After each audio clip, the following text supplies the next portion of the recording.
I want you to think about a job interview as just as much an opportunity for you to vet a potential job as it is for the job to vet you as a potential employee.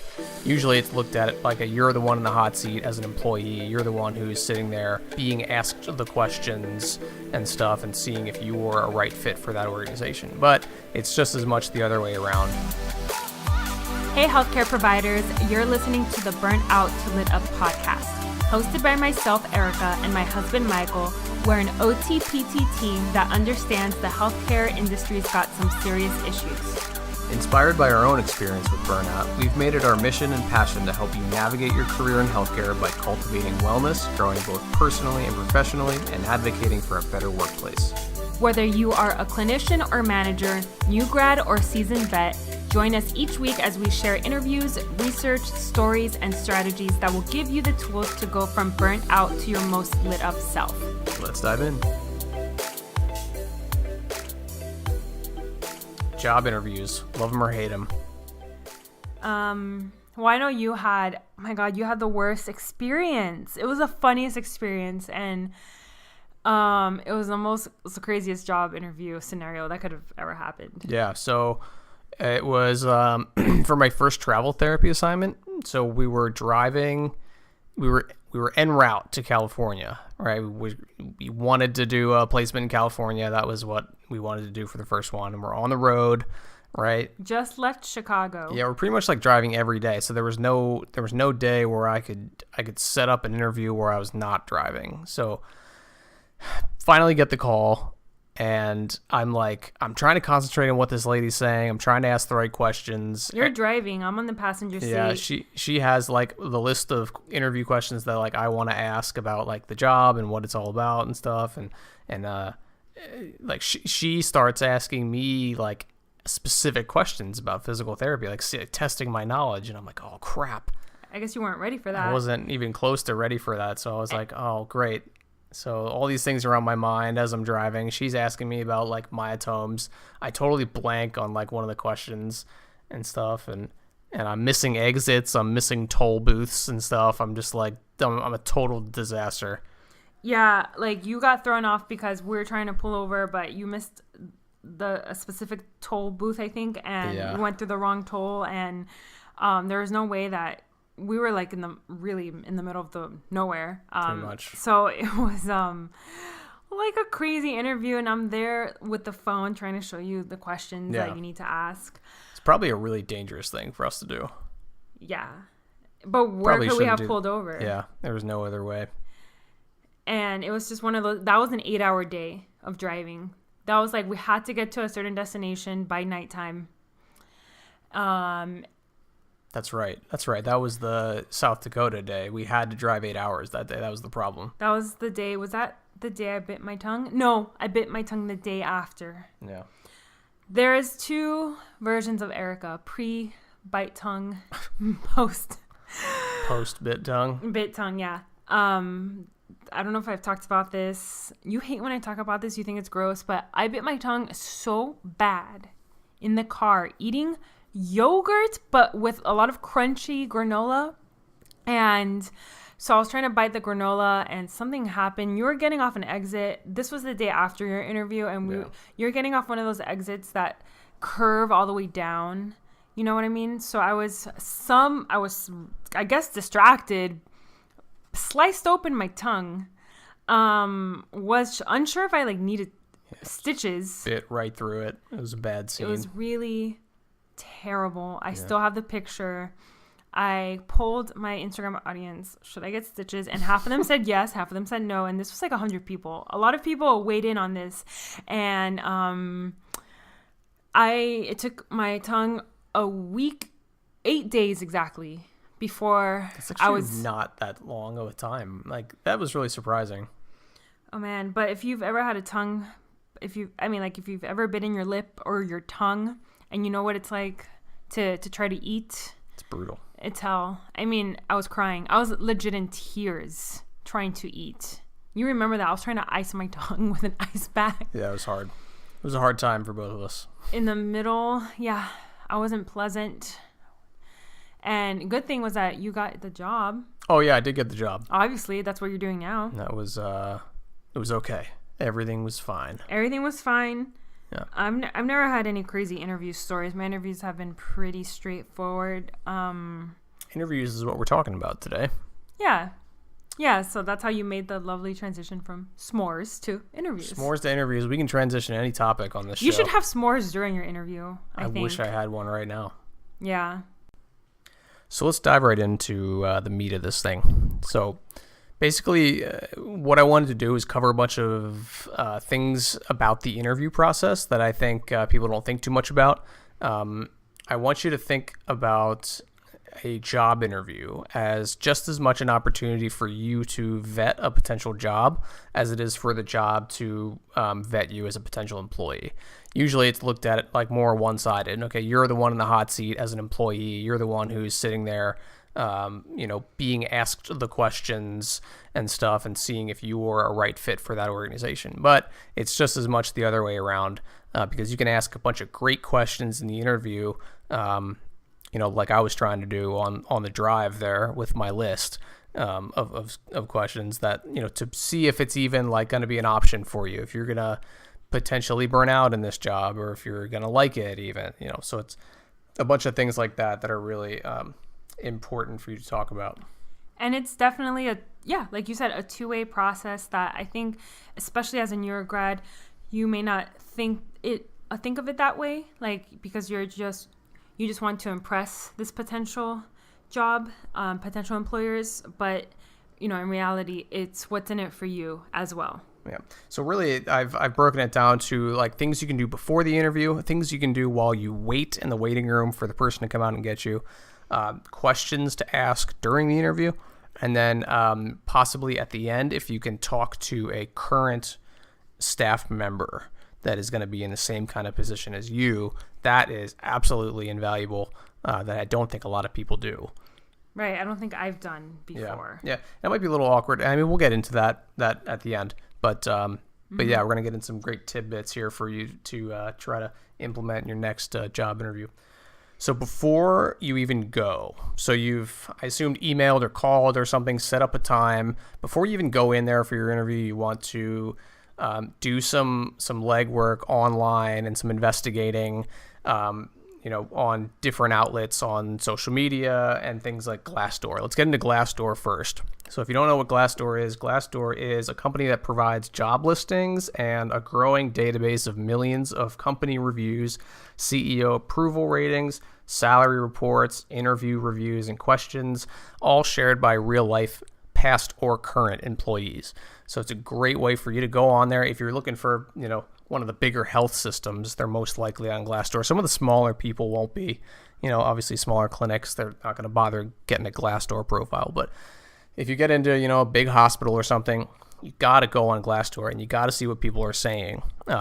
These are all, it's not filtered. It's just like you can go on there. If you're an employee, you go on there and you post what you like, what you don't like. There's usually like pros and cons list of, what they like, what they don't like, things like that. So go on there and definitely look at that first.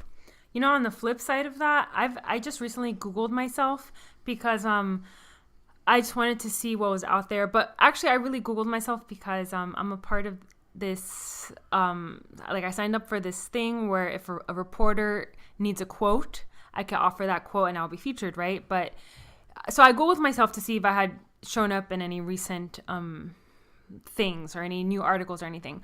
But what I found during my Google search, and nothing weird, but I found that there are websites out there that rate therapists, and I had no idea.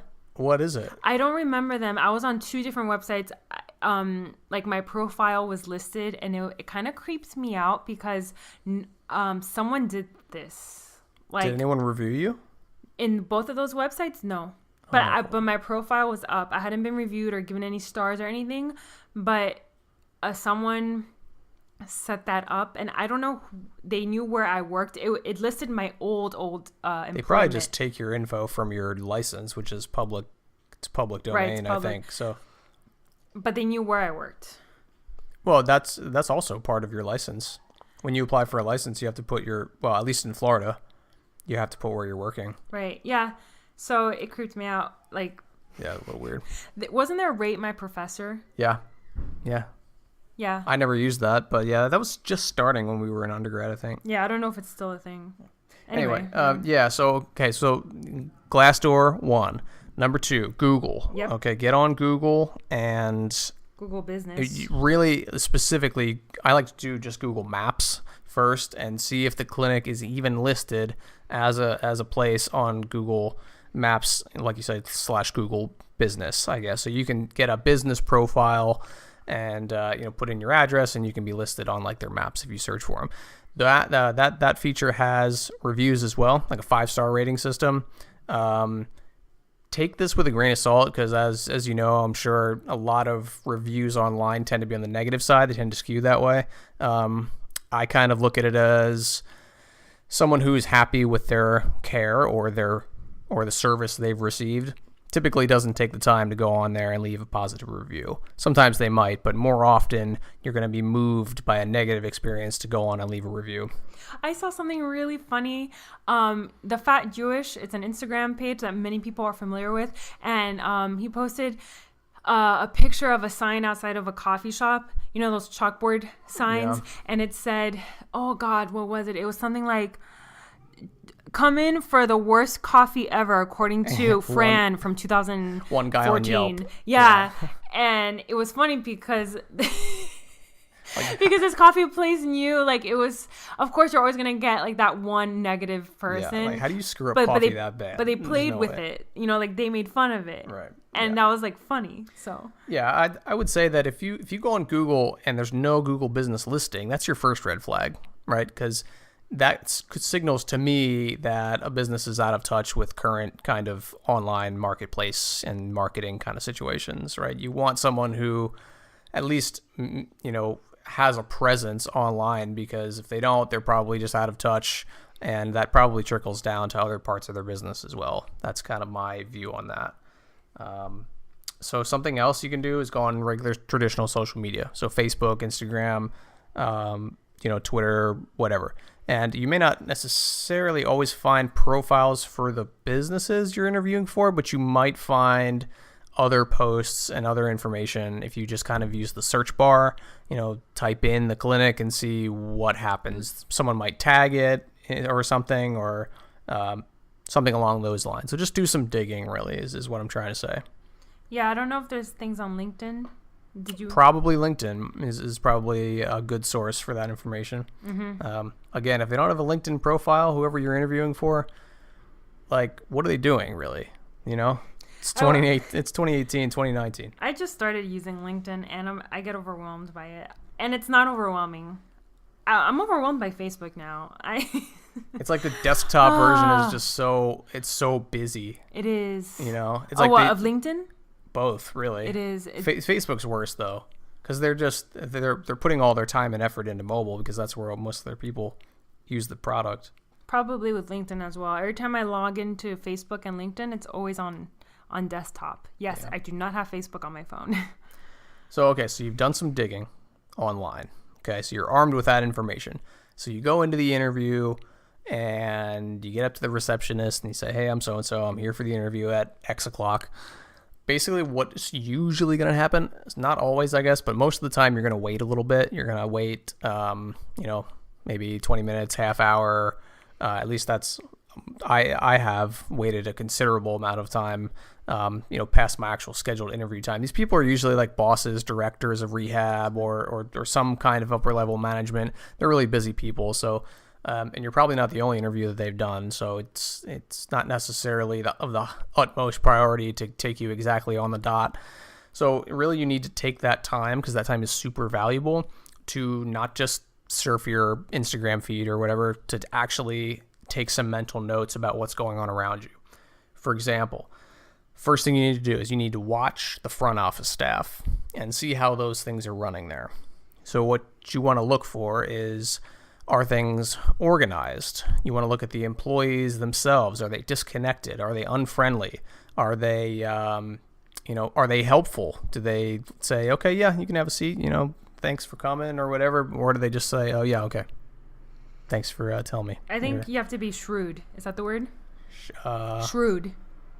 I guess that could be observant. The word. Observant, yeah.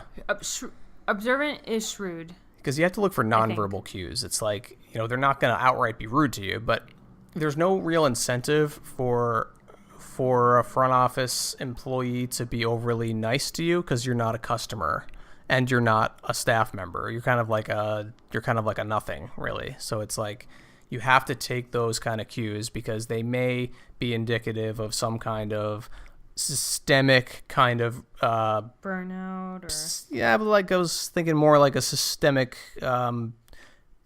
feeling for the whole place is what I'm talking about. Somewhat dysfunctional. Yeah, you get those vibes just walking in. I believe that as soon as you enter a building or you enter like a specific room or clinic, that you get vibes.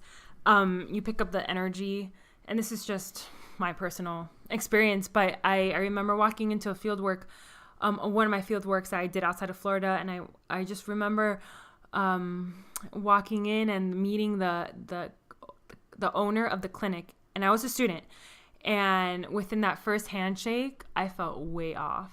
Yeah. Something was off in that handshake, in her demeanor, in the energy I was getting from the other employees. Like there's this tension, like a fear. So when you sense that employees are afraid of their boss or their manager, if they're doing secretive stuff, for example, if you notice that in my case, when you're not allowed to eat unless it's lunch, when I was a student, so like someone got in trouble for eating a banana.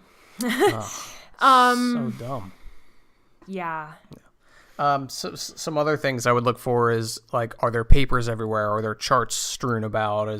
Are they still taking like paper notes? Like, or is it just a nice clean office environment with computers and enough space and everyone's like, are people running around like their heads are cut off, like they're chickens with their heads cut off? Like, where's this thing? What do I do with this? What is like, is it generally put together or is it not? Chaotic. Is there like a chaotic, unfriendly, stressed out, more black and white judgment? Because that's really contagious. Those things are top down, right? Those things stem from the top. So if you have a terrible front office or administrative process and procedure, that comes from people who are managing the situation, and you have to be mindful of that because those are the people who are going to be managing you as well. So yeah. I remember in my first job after the interview, and again walking in this place, I had amazing vibes. After I left, I think it was even after I got hired, within that first week of working, one of the front office staff just checked in with me to see how I was doing, and she's like, "Oh, that's amazing." And I just felt so warm, and I felt like I made the right choice. Like you feel the energy from everyone, and I've just, even that, just checking in with me, someone that didn't have to check in with me, like I really felt that. Yeah. Those are all cues you want to either make mental notes of, or I like to even write them down. Like, as soon as you leave a place, those things are never more fresh in your mind. So write them down so you can make a good decision, when the decision has to be made. Okay, so that's before the interview. So let's talk about during the interview. We're not going to talk about necessarily questions that you may be asked because that's not necessarily what this episode's about. I'm going to get into more what questions should you be asking to make sure that you're not going to burn out at this job, or if you're even going to like the job in the first place. These questions are from my perspective. So I'm a physical therapist, so they're going to be a little bit more PT centric. So if you're not a PT, that's okay. Kind of take these questions and see what you could do to kind of like skew them to your profession and go from there. Okay, so I'm just going to kind of go ahead and list them off here. And why don't I go through all of them, and then if we want to discuss one or two, we can. Dale. Okay. So first one, training or onboarding period. Will you be thrown to the wolves, or will you have a couple weeks to get your feet under you? So in my case, in one of my jobs where I severely burned out, I was told that I would have more of a longer training period, like a week. And by day 3, I was given a full schedule. Yeah. Which I wasn't. So that first week was probably the worst. Just one of the worst weeks of my life. One of them. And because of this job, just already the expectations, there was no integrity in the promises that were made. Right. So also look for that. And really, these questions are important because if you don't ask these, then you're not establishing expectations. Even though, so I did ask and I was told one thing, but something else happened. So that's a red flag right off the bat that no one takes their word seriously. Yeah. And that's like, once we get later, like, post interview is like, I had mentioned before how you're going to try to get in touch or talk to a current staff employee, because you want to try to weed through any of the, what do I want to say? Bullshit? Like, yeah, I guess so. Like, if it's like a ruse, like the whole thing, like if it's just like smoke and mirrors, exactly, like a curtain that's put up to make you think that the place is a really great facade. A facade is exactly the word I was going to try to say. Yeah, but that'll get to like the next topic. So let me get back at the question list here. Ask about the patient caseload, and not just how many, but the types of patients, the productivity requirements, meaning how long you're spending versus how much you're billing for that time. How many patients per day, obviously. The time allowed for new patients, new evaluations, time allowed for treatments, and if there's a difference there and why. Expectations on the type of treatments. From a PT's perspective, more manual therapy or more therapeutic exercise or more, maybe, modalities or things like that. Yeah, go ahead. What was I going to say here? Yeah, when I was a student in one of my field works, the OT had a designated hour every Tuesday for evals. Even if that hour wasn't for documentation or just to for a new evaluation. Oh, I see. And if that hour wasn't filled, I mean, it usually was, but there was one or two times where it wasn't, then she had that hour to herself. Yeah. And I kind of like that because every Tuesday you know what to expect. Right. You know that at 8:00 it's eval time, but every other job I've had, it hasn't been like that. Evals are whenever and wherever. And I like the predictability. I'm very routine, so I like that. Yeah. I don't like surprises. Yeah. For sure. Don't like surprises. That's the same where I'm at right now. It's like we have 2 slots for evals in the morning, 2 in the afternoon, and they're usually the same time. And if they're not going to be the same time, they call you and they ask you if it's going to be okay. Like they really take into account they care about you. Yeah, they care. Oh my gosh. Because I've also been at jobs where it's just like if they get a new patient, they just throw them anywhere in the schedule and they don't even tell you. They don't tell you. So you have to like refresh your like schedule every 5 minutes to make sure nothing's changed. Or it's like a complete surprise last minute. Let's say it's 10:00.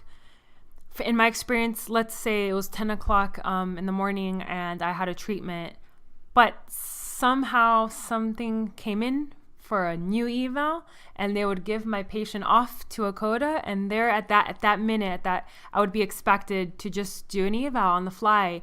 And I have a headache now thinking about how stressful that was for me. That was probably that lack of autonomy that I mentioned in another upcoming episode, because we've been recording a lot of episodes today. But anyway, that lack of autonomy of not being able to control your schedule and just having to react to the, holding on to the seat of your... Just reacting. Yeah, just really. Reacting like to your schedule. Not being able to plan, but reacting to changing. That's the worst for me. Yeah, you want to make sure that you're asking the right questions to make sure that those kinds of things aren't going to be happening, because that's a quick road, to burnout, in my opinion. Oh, absolutely.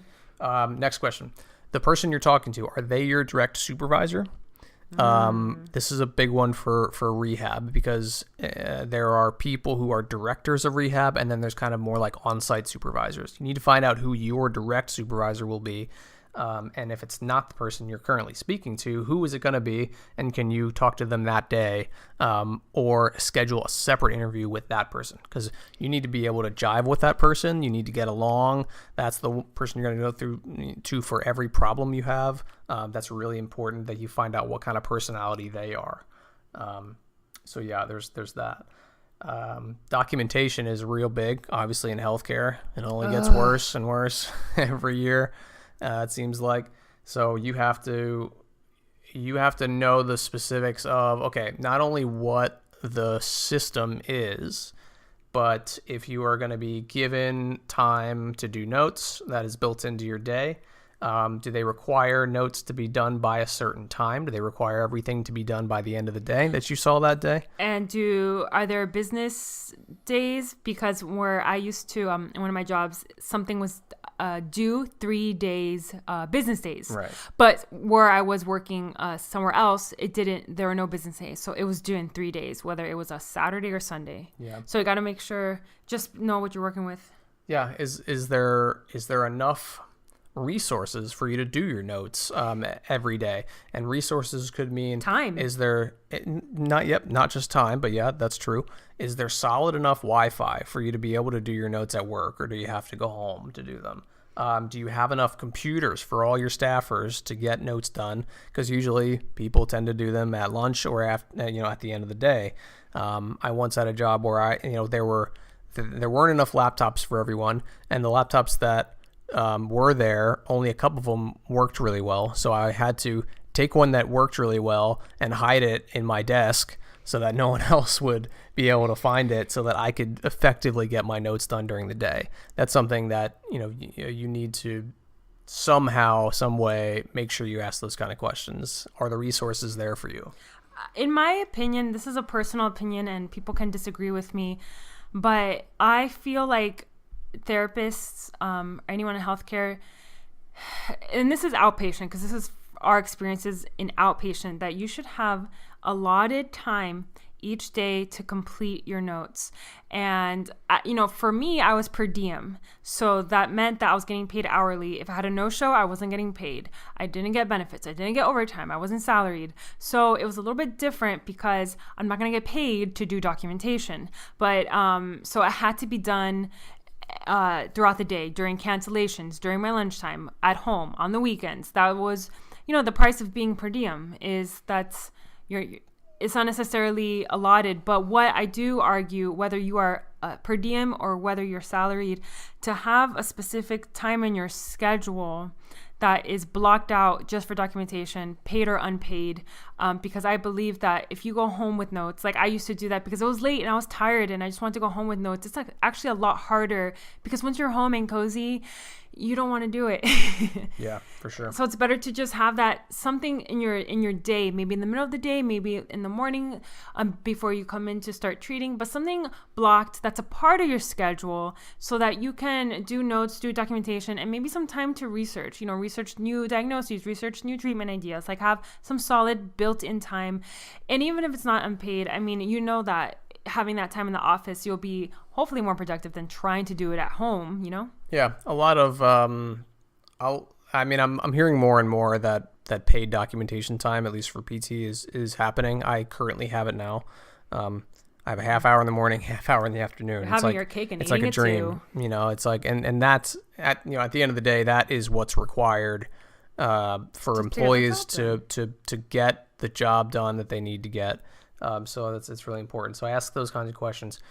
Moving on, your shifts or your hours, are they flexible or are they absolute? I once worked somewhere where I had to, there was a blackout date. I couldn't take time off within a 6-month period of the year. All my days had to be taken at a certain time. You got to ask those questions to make sure that there is nothing like that, because that's not great in my opinion. What's the call off procedure? Is it just going to be, if you're sick, do you call in? Are you going to have to be responsible for covering a per diem therapist to come in and taking your hours? That's something that I've had to deal with as well. We would have had to pay someone to come in, pay another like a temp worker to come in and cover our hours if it was outside the certain allotted amount. What happened with me, and this is a different story, I don't want to get too into it, but there was a patient that I felt I didn't feel comfortable treating, and again, I don't want to go into that too much, but because of the situation at this job, I was a full-time employee versus codas that were they were hourly. So they didn't want to pay a coda that was much more capable, stronger, bigger person to work with this patient because they could send him home because he didn't have anyone else. But because I was salaried, it didn't matter if I didn't feel comfortable or it was ethically moral, I guess, if you want to go that far, to be able to treat this patient. And it was so uncomfortable because it came down to, well, we have this quota that we can send home, and I should be seeing, everyone, despite whether I feel like I can or can't provide proper treatment. Yeah.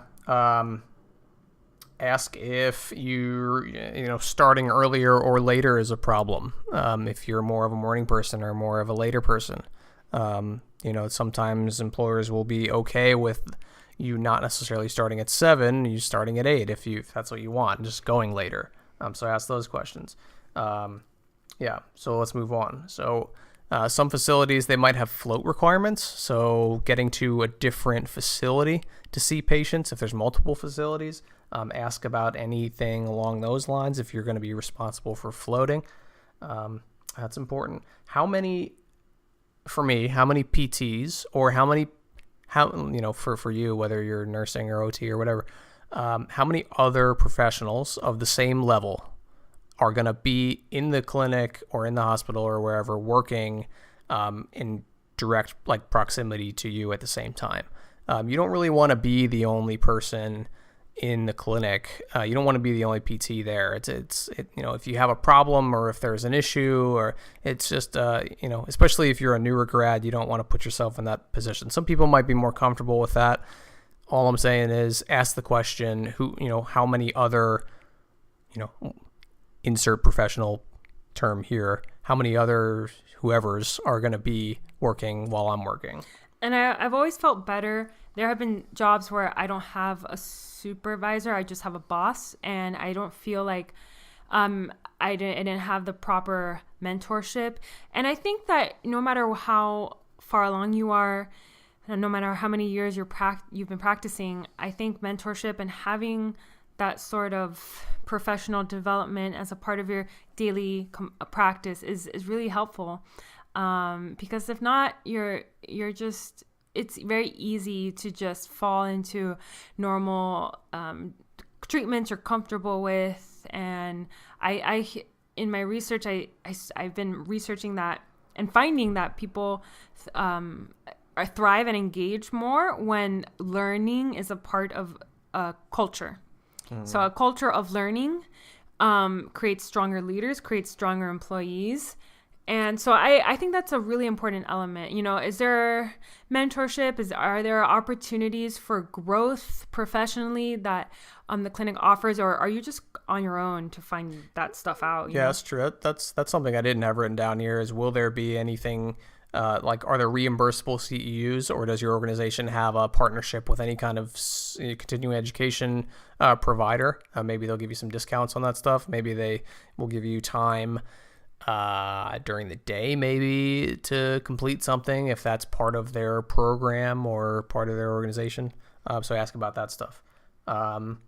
Dress code. This is something that's overlooked. I think people often think that dress codes are uniform throughout professions. That's not necessarily true. I've worn anything from shirt and tie to polo and khakis and sneakers. So for me, I would never take a job that required me to wear professional dress.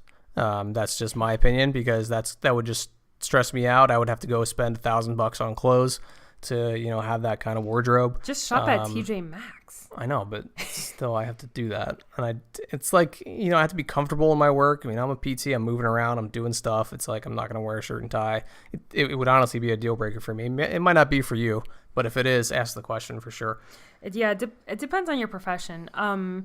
I've had the opportunity of having my cake and eating it too, with scrub bottoms and t-shirts on top, because scrub tops for me are very uncomfortable, but scrub pants have gotten way more comfortable. I used to wear scrub pants that you buy an extra small, but they're so big that even putting your phone in your pocket is going to make them fall off. Scrubs have gotten better. So I've always been in a situation where I've worn scrubs and then a t-shirt at the top, which is, it's just a total win-win for me. Yeah. Last one is just equipment used.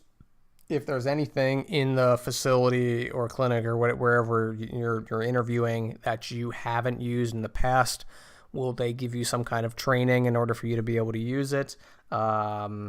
And that's really all I have to say about that. It's pretty straightforward. With equipment, so I've been a per diem contractor in 2 different places, and in one facility, toys, equipment, tools, pencils, I've always pretty much, for the most part, have been pediatrics. So in those 2 different instances, all that was provided. But in another instance, same position as a contractor, per diem employee, I had to provide everything myself, even like paper. And in my other job, all of that was provided.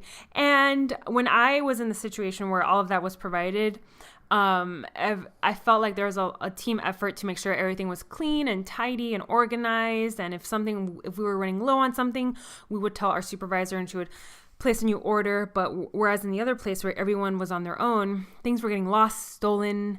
People put locks on their cabinets to protect their toys. God. I was constantly spending money on supplies and crayons, even like the littlest things. And, I was best friends with the dollar store, keeping those receipts and making sure that during tax time, I could show that, I was buying my own supplies. But it's just 2 different mindsets, 2 different scenarios where that made a difference for me, not in terms of like not taking a job, but I didn't understand how serious the other situation was with the locking up of toys and the stealing of toys, and it became a huge thing.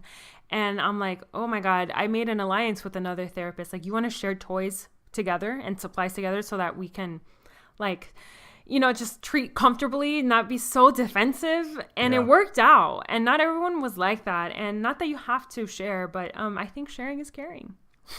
For sure.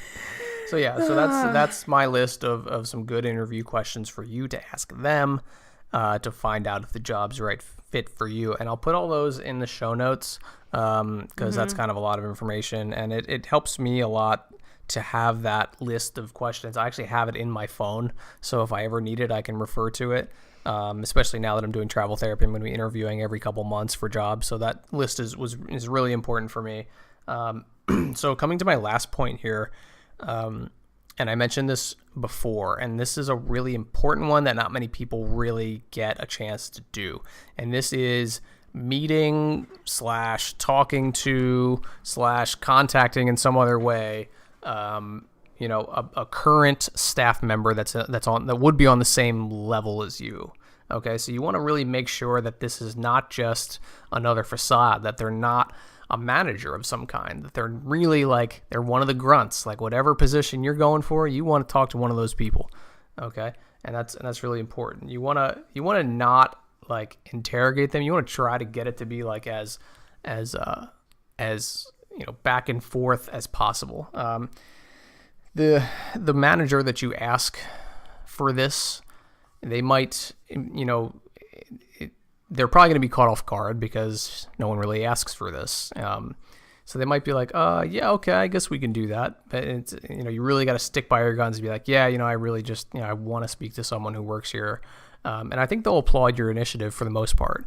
So I don't want you to be scared about doing that. Because you're afraid that someone might say no. Because if they say no, that would look real weird on their part. It would look like they're trying to hide something, in my opinion.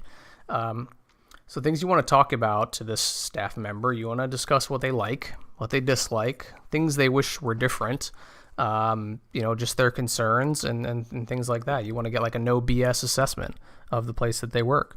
So yeah, I mean, it basically what you're looking for is are they really interested in telling you these things, or are they trying to be real short with you? Do they not have time? It takes time and energy to develop a relationship with someone. And if you're just another number, you're another one of several potential employees that have come through in the last couple weeks, they might just, they might not want to put that energy in to really, to really cultivate a relationship and tell you kind of what you need to know. So that's a nonverbal thing you can pick up. And there were other things when I picked up in one of the jobs where I burned out where no one told me directly to my face this, but I sensed, and what I gathered from listening to stories was that I was replacing an OT that had a strong falling out with the owner. And red flag. Yeah, but and it's, of course, this OT was labeled as difficult. And this was the beginning of the end. This was a red flag, but I was like, oh, this is none of my business. Maybe this OT had, I didn't know anything. I had never met this OT, but I just heard the stories. I heard the name. I heard the way she was described by the people that were quote unquote for her and against her. And then I started to notice other things. I started to notice many other things, the way people were treated and the kind of energy, the corrosiveness in this environment. I started to notice and pick up the nasty, unprofessional fights that people would have, that I would hear about.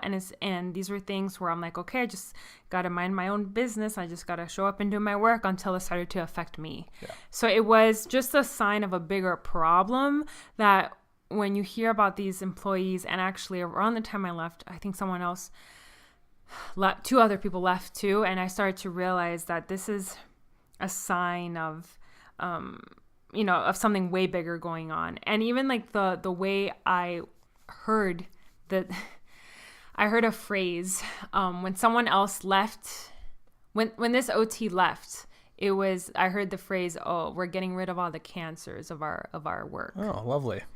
I don't know what that says about, Who says that? Who refers to other people like that? As cancers. Yeah. All right. Yeah. One last point before I let you go. You want to do one more thing before you leave that place, and you want to find out if they offer you s'mores. If they offer you s'mores, take the job immediately. Disregard everything I've said. No, you want to find out the tenure of existing employees there. You can do that, if you talk to someone informally or casually, and ask them how long they've been there. Basically what I'm saying is, if you find a clinic where the therapists, in my case, were, they've been there for 20 plus years, and they've all been, very happy, and they, none of them ever quit, then obviously that bodes really well for the health of that workplace. If you go into a place and they're like, oh, I've only been here for 6 months, and he's, so-and-so's been here a year, and, this other person just started too, it might signal a turnover problem. If you don't have any therapists that are, there more than a couple years, there's probably not as much staying power, and there's probably a reason for that. So keep that in mind, and look for those things. Yeah. So with that, hopefully you get some information from that can kind of arm you to go into your next interview and really try to vet them just like they're vetting you. And I hope you get some good stuff out of that. Mm-hmm. So thank you for listening. Thank you for listening. Don't forget to rate and comment and all that good stuff. That would be neat. Neato mosquito. We'll see you later. Thanks. Bye.